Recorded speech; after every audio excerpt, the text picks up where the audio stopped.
Amen. Est-ce qu'on peut acclamer notre Dieu?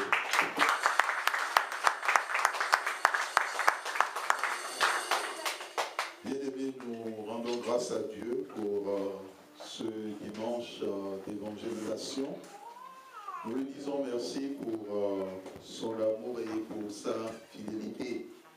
Nous espérons que personne n'a oublié qu'aujourd'hui, c'est le dimanche de la table ronde, le dimanche réservé à l'évangélisation, à la question précisément, au service de l'évangélisation au sein de l'église protestante Bethel. Bien-aimés, dans le Seigneur, nous allons lire deux textes. Éphésiens chapitre 4, 10 à 16. Et le deuxième texte, ce sera 1 Corinthiens 12, versets 4 à 11. Nous allons demander à la sœur Valérie de nous conduire dans ces deux textes.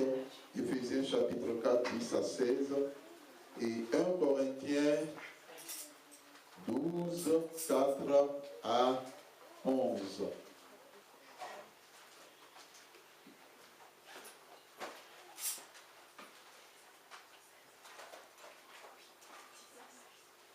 Il faut aller de l'autre côté.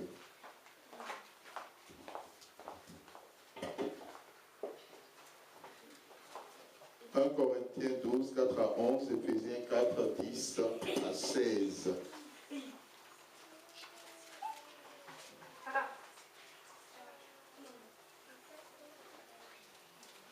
Bien-aimés, il faut qu'on connaisse chaque page, pour ne pas dire là où se trouve chaque livre de la parole de Dieu. On y va? Éphésiens chapitre 4, verset 12 à 16. Non, 10 à 16. Éphésiens 4, 10 à 16 d'abord, oui. Celui qui est descendu, c'est le même qui est monté au-dessus de tous les cieux, afin de remplir toutes choses. Et il a donné les uns comme apôtres, les autres comme prophètes, et les autres comme évangélistes, les autres comme pasteurs et docteurs, pour le perfectionnement des saints, en vue de l'œuvre du ministère et de l'édification du corps de Christ, jusqu'à ce que nous soyons tous parvenus à l'unité de la foi et de la connaissance du Fils de Dieu, à l'état d'homme, fait à la mesure de la stature parfaite de Christ. Ainsi, nous ne serons plus des enfants flottants et emportés à tout vent de doctrine par la tromperie des hommes, par leur ruse dans les moyens de séduction, mais en professant la vérité dans l'amour, nous croirons à tout égard. Nous croîtrons, Oui, ça dépend des versions, allons-y. Nous croîtrons à tout égard en celui qui est le chef, Christ. C'est de lui, et grâce à tous les liens de son assistance, que tout le corps, bien coordonné et formant un solide assemblage, tire son accroissement selon la force qui convient à chacune de ses parties et s'édifie lui-même dans l'amour. 1 Corinthiens 12, 4 à 11. 1 Corinthiens 12, 4 à 11. Il y a diversité de dons, mais le Saint-Esprit, diversité de ministères, mais le même Esprit, diversité de ministères, même le même Seigneur, diversité d'opérations, mais le même Dieu qui opère tout en tous. Or, à chacun la manifestation de l'Esprit est donnée pour l'utilité commune. En effet, à l'un est donné par l'Esprit une parole de sagesse, à un autre une parole de connaissance selon le même Esprit, à un autre la foi par le même Esprit, à un autre le don des guérisons par le même Esprit, à un autre le don d'opérer des miracles, à un autre la prophétie, à un autre le discernement des esprits, à un autre la diversité des langues, à un autre l'interprétation des langues. Un seul et même esprit opère toutes ces choses, les distribuant à chacun, en particulier comme il veut. Amen. Amen. Bien-aimés, voici le texte que nous venons d'entendre. Le premier texte nous parle des ministères que Dieu a donnés à son Église. Et quand nous lisons et le texte d'Éphésiens chapitre 4, 10 à 16, nous retenons que le Christ a accompli une œuvre exceptionnelle. Il a fait des personnes qui étaient captives, des gens qui étaient captifs, il a fait de ces personnes des hommes, des femmes, des enfants libres. Bien-aimé dans le Seigneur, ce n'est pas un homme qui a payé le prix de ton rachat, qui a payé le prix de ta rédemption. Ce n'est pas une femme, ce n'est pas un parent, ce n'est pas un père, ce n'est pas une mère, ce n'est pas un ami ou une amie, mais la personne qui a payé le prix reste le Fils de Dieu. Amen. Amen. Donc Christ a sacrifié sa vie afin que tu sois sauvé. Christ a payé le prix pour te sortir de la tombe.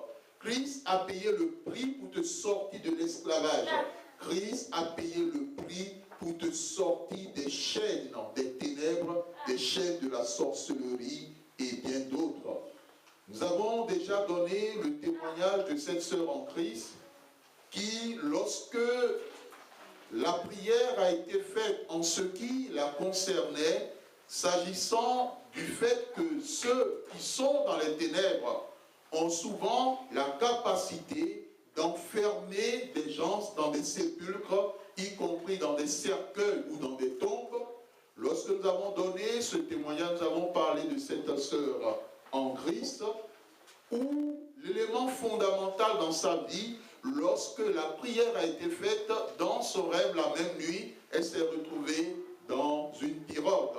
Et dans cette pirogue, à côté d'elle, il y avait un homme qui parlait. Et cet homme disait, mais toi, qu'est-ce que tu fais là?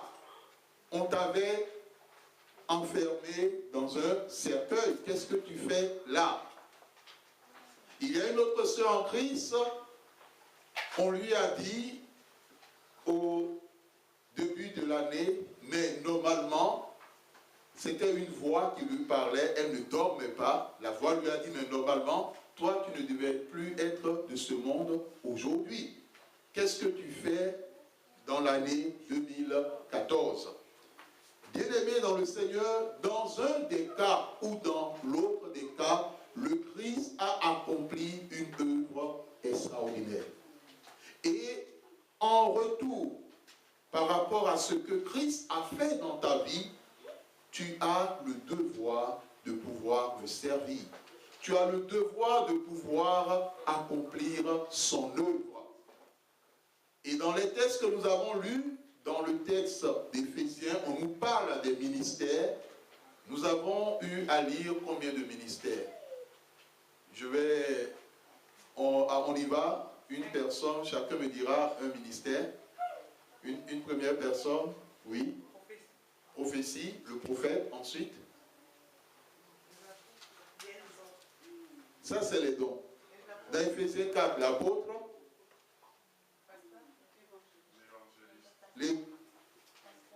le pasteur, oui, l'évangéliste, il a entendu l'évangéliste, et le dernier, le docteur. Et quand nous entrons dans le texte d'Éphésiens chapitre 12, là nous avons l'élément que notre sœur a souligné, le don de guérison.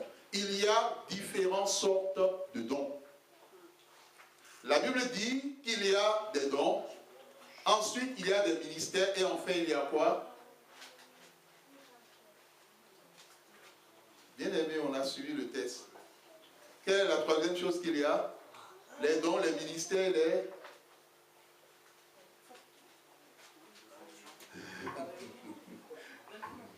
Dans ta version, c'est fonction qui est marqué. Je ne sais pas si c'est le thème fonction. Mais dans ma version, ce n'est pas fonction. Je veux le texte. Bien aimé, on a lu le texte. Quand la parole de Dieu est lue, soyons comme les chrétiens de Béret. Ayons les yeux fixés dans la parole pour voir si ce que la personne dit est vrai ou faux. Les dons, les ministères, et enfin nous avons quoi? Les opérations. Nous avons les opérations. On parle souvent des dons, on parle des ministères, mais on parle peu des opérations. Et parmi les opérations, nous avons la résurrection, le fait de ressusciter les gens. Amen. Il n'y a pas un don de ressusciter les gens, hein. On est d'accord? Quelqu'un a déjà eu un don pareil? Ce n'est pas un don, c'est une opération. C'est Dieu qui accomplit l'œuvre de la résurrection. Et on a déjà entendu des témoignages de personnes qui sont passées de la mort à la vie. Nous nous rappelons de ce bébé qui était venu au culte et qui a perdu la vie et qui était devenu glacé, froid. Et suite à la prière, Dieu a ramené ce bébé à la vie. Nous avons donné le témoin de cette servante qui a été écrasée par une voiture. Les médecins disaient qu'on ne pouvait plus rien faire, mais le Seigneur l'a ramenée à la vie. Nous avons donné aussi cette fille qui était tombée dans un puits. Qui se rappelle du témoignage de la fille qui est tombée dans un puits?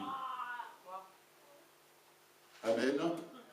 Donc, elle est tombée dans un puits. Ah bon, il me semble que certaines personnes n'ont pas tous les éléments de ce témoignage. Amen. Donc, en ce qui concerne la fille, elle est tombée dans un puits profond. Vous saviez, dans certaines zones, que ce soit d'Afrique ou bien d'Asie, les puits qui sont creusés sont des puits profonds.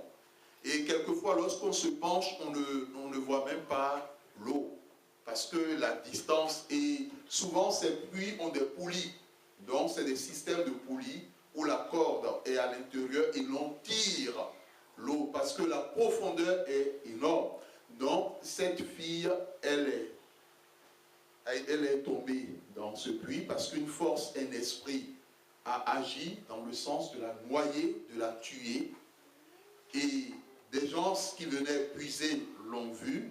Et Dieu, par sa grâce, a ressuscité cette fille en la faisant sortir du puits.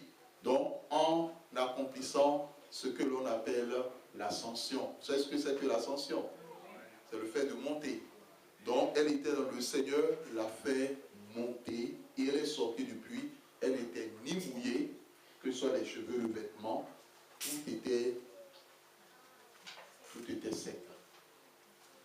L'autre dame, elle est décédée. Les médecins l'ont mis à la morgue. Ils l'ont enveloppée de bandes parce que la chair, la peau, les os, la voiture l'avait réellement écrasée. Et le lendemain, celle qui était la maîtresse, celle qui gardait cet enfant d'autrui, elle a passé son temps à prier pour que Dieu ramène à la vie cette jeune fille. Et le Seigneur a fait grâce, c'est quelque chose qui s'est réellement passé.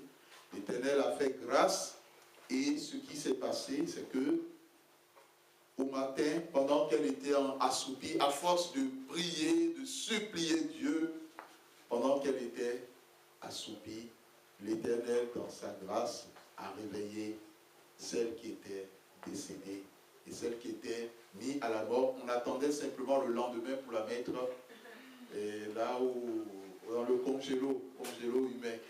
Donc, il y a un endroit où on met pour que... Donc, elle était là et le Seigneur l'a ressuscitée. Ça, c'est des opérations. Et quand l'Éternel a ressuscité, les gens, en enlevant les bandes, et c'était une peau neuve. C'est comme si elle n'avait jamais fait d'accident. Donc ça, ce sont les œuvres que Dieu accomplit. Tout comme les femmes qui ne peuvent pas enfanter, qui sont stériles, à qui Dieu donne un enfant, on appelle ça une opération. Mais dans le cadre des opérations. Amen.